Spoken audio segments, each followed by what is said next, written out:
เด้ของเขาเป็นเต้าแต่ของเพื่อนใจวนเวียนเพื่อนบ่ห่างเห็นน้ำทางว่าสิเบาแต่ผัวเจ้าผัดบ่เพลินบักหัวใจให้มึงอดไว้เด้ออย่าเปิดเตอเพ้อไผขั้นผัวเผลอยามใดจังคอยไป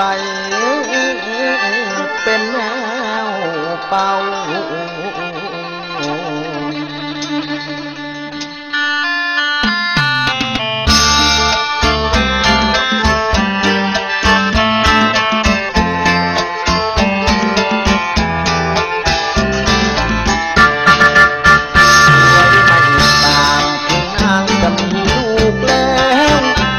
ตรงยังแก้วจนลงจีบแค่เผลอแล้วพี่จะรีบถ้าน้องไปเที่ยวพองอีกแอบจีบตอนผัวเผลอ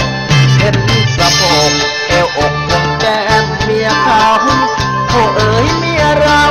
เน่าใส่ต้นท้องเฟ้อเห็นเมียเขาแล้วเรามานอนละเมอไม่นานเราคงได้เจอชักเกิดบาปตำไม่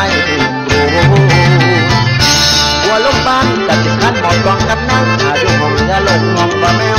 ยันที่แก้วนั้นจะมองจะหาบัตรขับหัวเขามาสิมาหัวกลัวยันถึงงานถึงยานปัญญาใครยังต้องเอาให้ได้ร้องให้แบบเลยนี่เลยเขาว่าเป็นชายชูพวกเขาไม่อยู่ก็เป็นชู้เมียเขา